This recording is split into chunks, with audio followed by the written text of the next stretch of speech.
In this video we have the 1991 Honda Cub EZ90. We have a set of them here. I'm going to kind of go over all the features of this different motorbike or mini bike, whatever you want to call it. See, these bikes from 1991, almost 30 years old and still in really great shape.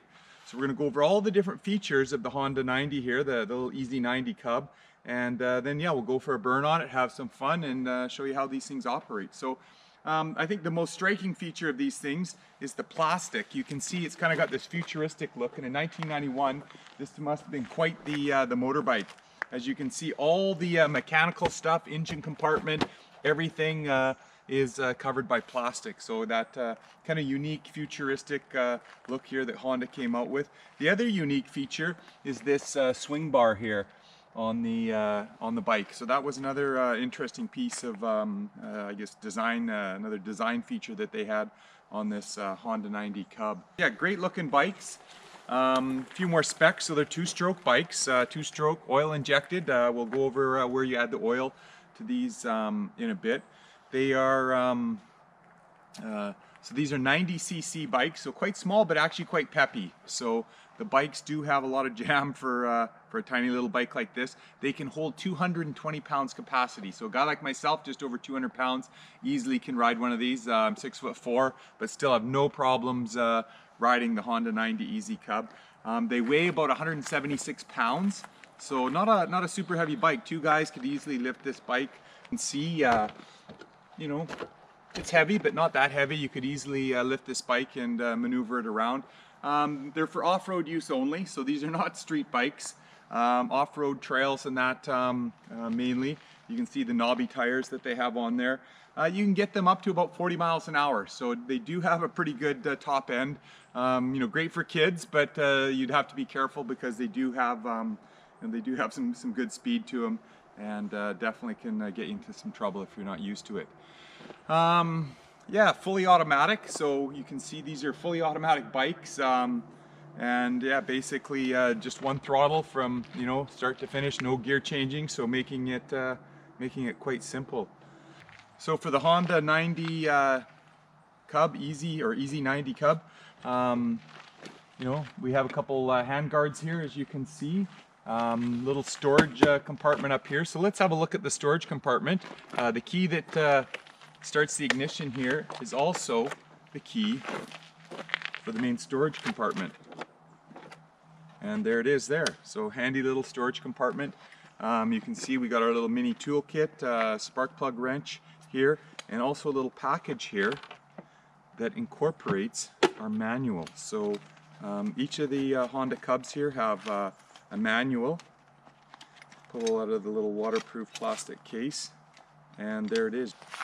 So as you can see, we have the Honda owner's manual for the 91 EZ90. Yeah, lots of good information in the booklet here, and still in great shape. These manuals, just like the bikes. So yeah, that's the storage compartment. A few tools we have inside here, but I'll just put this back in here, and yeah, you might have a little bit of room for some other items as well inside. And like I said, we just use the main ignition key, which we have right here, and we'll put that back in there. So this bike has a fuel tank and fuel compartment right here. And there it is right there. Holds about almost 1 gallon, almost 1 US gallon, just slightly under. 3.6 liters as well would fit in here. So that's where you would put it. And it's just straight gas because it is oil injected, and we'll look at that in a minute. If you come around to this side here, we have our fuel on-off switch. So right now it's in the on position. So it only swings this way. You can go on, off, or reserve.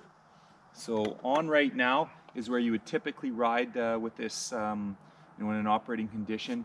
The reserve puts it down to the last liter. So essentially you're going to run 2.6 liters of fuel in here. It will run out, and then you can switch it to your reserve here, and you'll have another liter of gas to get you back where you're going, or you know, to refuel up. So, but for most situations, you want to leave it here. you know, if you were going to overwinter this bike, you would put it in the off position, start it up, and run it out of fuel to clean out the carburetor. But for now, because we are going to go for a little ride later, we'll leave it in the on position.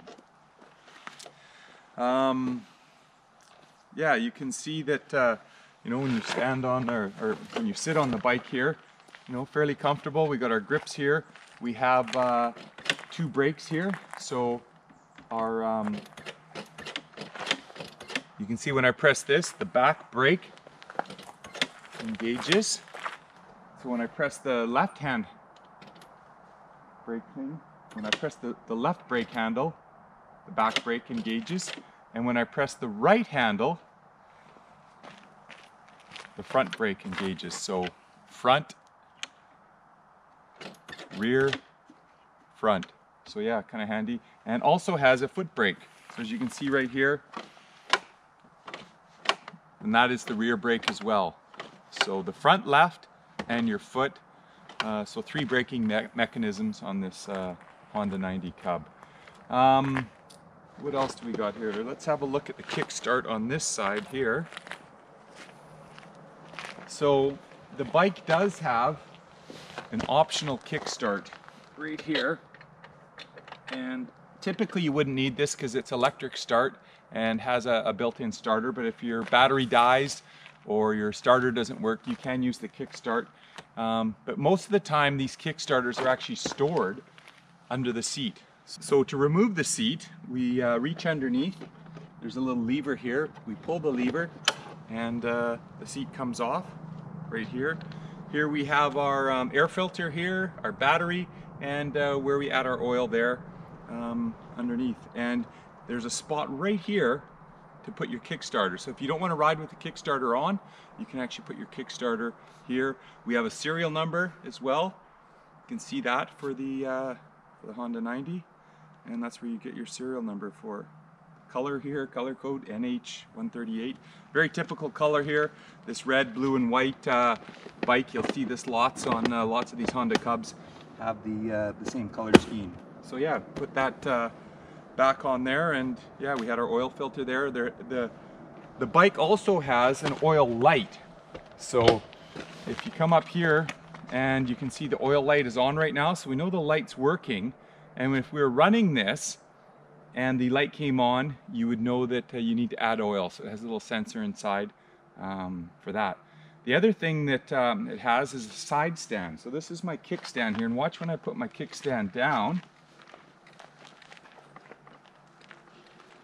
When I put my kickstand down, the yellow light comes on. So side stand. And why this is important, because this is part of the starting mechanism for the Honda 90 here. So when I put my kickstand up, the light goes off, and that kickstand has to be up to start the Honda 90.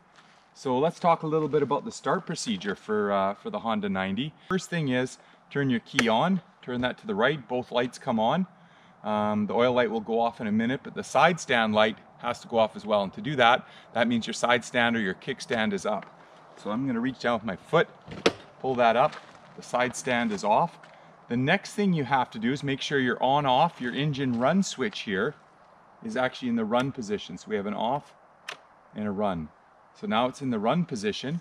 The next thing we have to do is pull in our rear brake lever as part of the start procedure. So hold that in. While you're holding that in, you press the start, or sometimes referred to as the magic button right here.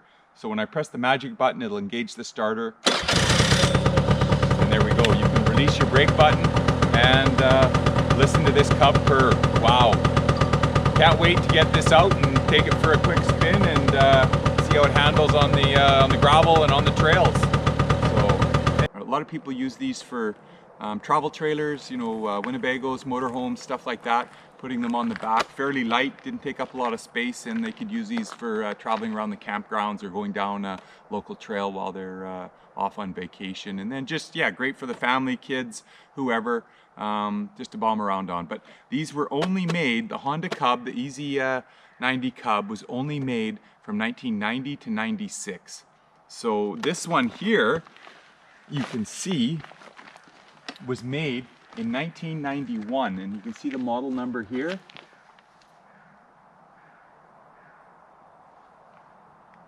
So that's how you tell what year your Cub was. The easiest way is right on the swing bar. Has all the information, serial number, model number, year, all that kind of stuff in there. So yeah, we're going to take them out for a spin here and let you see what these things can do. So we've done our overview of the Honda 90 Cub. Now we're going to take them for a ride and see what these little things can do. So yeah, let's go have some fun and start these things up.